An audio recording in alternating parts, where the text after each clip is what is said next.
Very excited. I'm here with Jamie from Ulcerate. First up, yeah, congratulations on that last album. That's Thanks. so Good one. fucking severe, like that just like I think people, there's a bit of a standard with you guys, but fuck me, that was yeah, it was pretty well received too.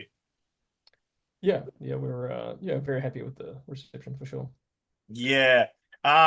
So I mean they a lot of the press was talking about almost for you guys leaning into that melodic side for that particular album, obviously cutting the throat of God. Um, Yeah. from a drumming perspective, does that melody kind of change how you approach the kit, or the kind of, you know, did the shift just kind of move upstream because of that, and you just kind of went with that? What was your approach? No, I mean, yeah, it's just a big shift all around. Mm, So we approach writing from the two kind of melodic and rhythmic is sides are always in lockstep. yeah, So the decision is not like, oh, we're going to change the melody and we'll figure out the drums later on. It's like yeah, it's the two are in parallel because it's everything's written by myself and guitarist Mike. We write everything at the same time, basically.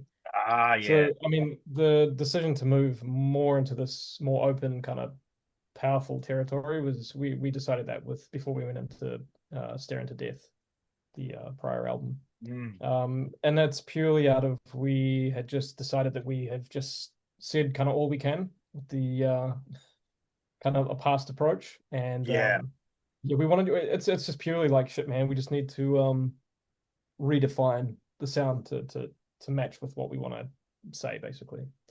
So the opportunity with rhythmic playing and is there's more space, there's more dynamics, and there's more subtlety.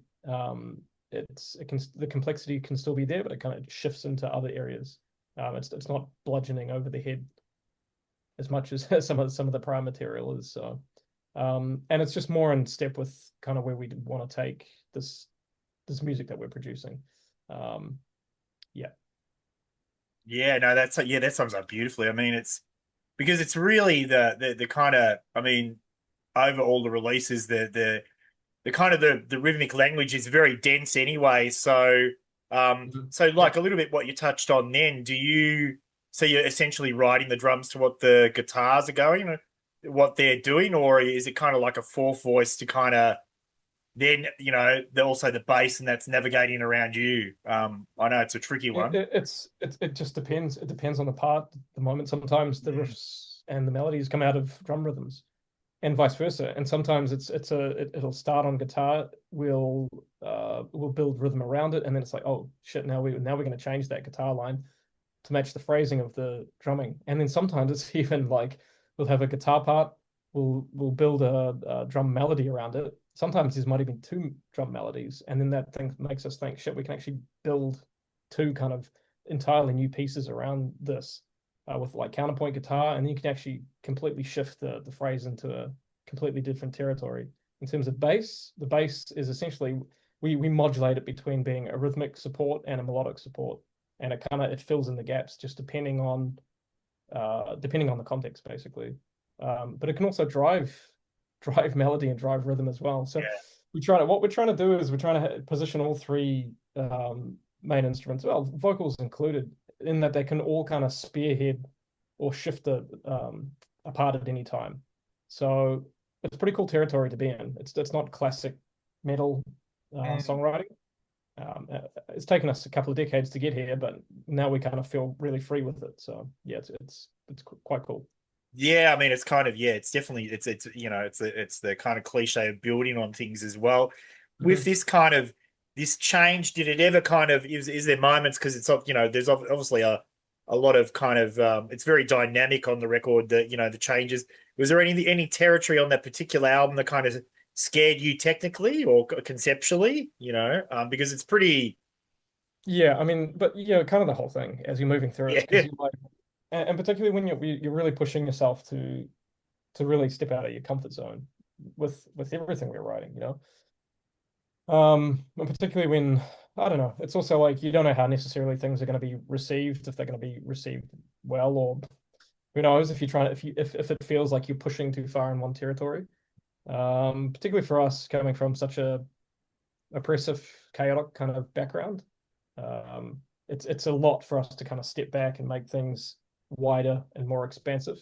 Um, so, but you just move forward, you Yeah, know? yeah. Okay.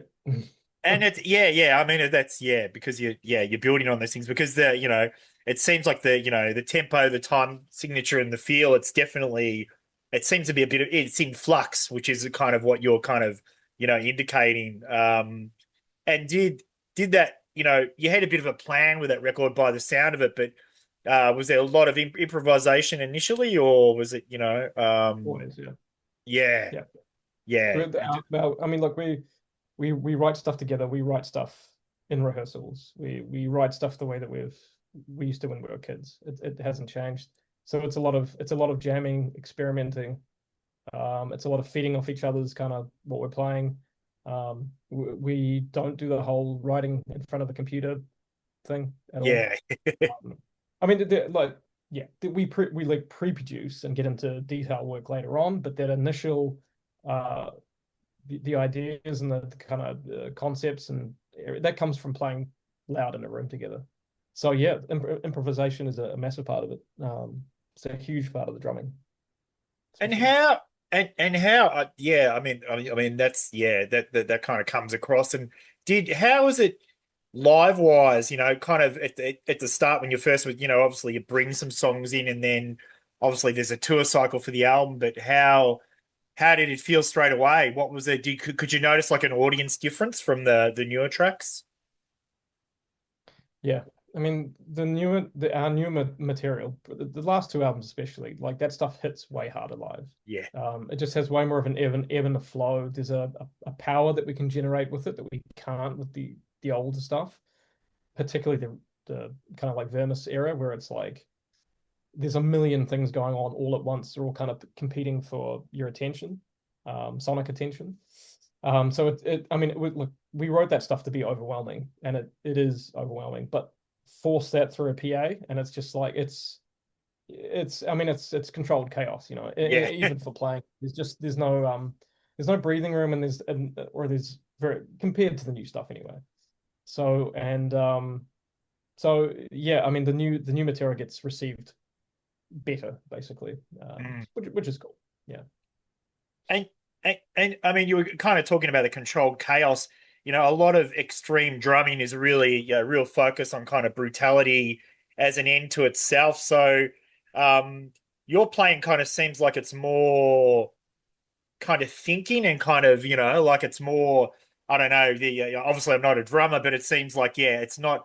It's obviously in the chaos of that overall gig and there's the overwhelm of the sound, which is obviously what you're about. But yeah, it's that technicality versus brutality. How's that for you as a physically and a Yeah. So yeah. What I'm actually trying to get into it now is it's hopefully more expressive, more. It's something I've been trying to do since first started playing, because I got really interested, obviously, in straight ahead, metal playing very early on. I became obsessed with it, particularly through my teenage years, and that was all about trying to play as fast, as tight, with as much stamina as possible, but also like finding. I've always listened to so many different styles outside of this territory, and particularly when it comes to learning to play drums, being really inspired with the vocabulary on the kit, and that usually comes from fusion, jazz, funk, like many styles that are outside of it. And just over the last 20 years, it's like, how do I start to bring these two kind of opposing things together? And it's finally now it's starting to like, I'm feeling like I found a bit of a voice with it, which is really cool. So, and I think, I just think now I think there's a infinite uncharted territory in metal playing that's not really being exploited by most practitioners. And that's sort of the sweet spot where I think we can position ourselves in, particularly me from a drummer as well. Like I've got, there's going to be double bass and high tempos, blast beats and all that sort of stuff. But shit, the vocabulary that can kind of sit around that is it's up for grabs. Like there's so many other ways to express this kind of intensity. It doesn't have to be just 240 BPM nonstop, you know. Yeah, yeah. I mean, I think the last time when you're in Melbourne, I noticed, like that's yeah. There's more. It's more like a driver from the drums, where it's just as a straight rhythmic section, but you can like you said, with that incorporation of jazz and stuff, you start to see it come through rather than just you know sonic pummeling, which is obviously a Yeah. part of it as well. Yeah, like don't get me wrong, it's a massive part of it, but it can't just be that. At least for us, at least for where my head is at these days. I just think there's so much like texture and shape and melody that we can make with this instrument, all the while having it play. Like you can really get across a lot of intensity without just having to throw uh, endless high velocity notes at it. So Yeah, yeah. Now this is you're getting towards the end of the cycle of this particular album, Cutting the Throat of God. How does that feel for you guys? Is it relief, grief, or or building up to the next stage? I mean, it's always about the next stage as well. But yeah. yeah, how's that sit with you guys at the moment?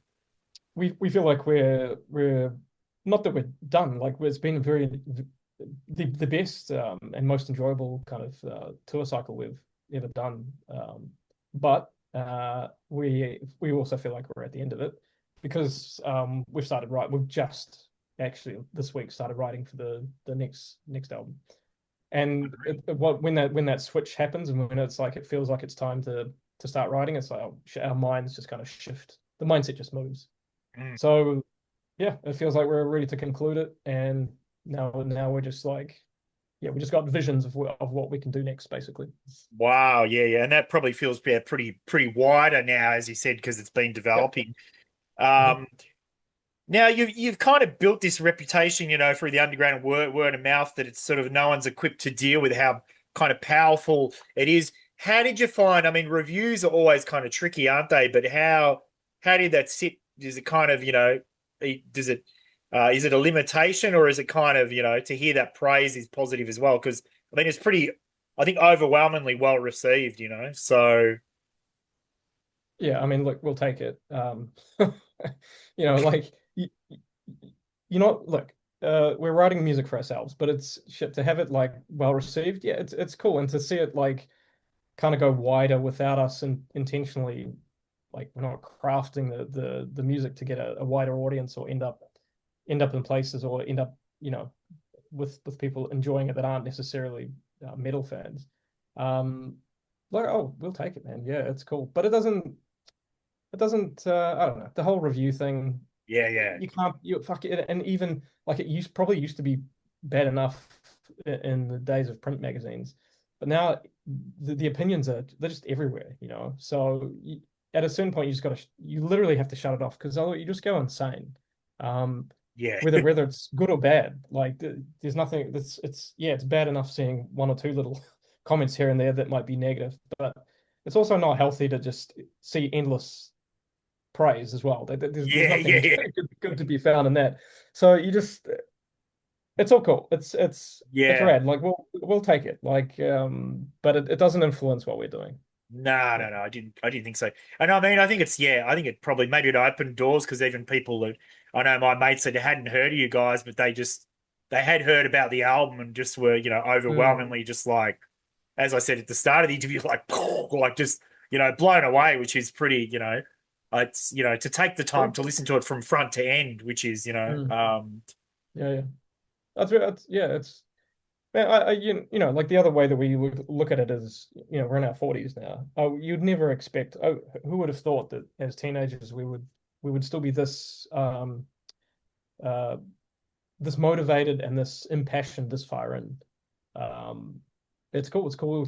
We not only can we keep doing it, but we're doing it kind of at a level that's way beyond where we thought we would get to, and we get to do it on our own terms. We're not cowing to anyone, or we choose what we do when we do it and all that sort of stuff. So that's kind of we've been able to keep it really pure.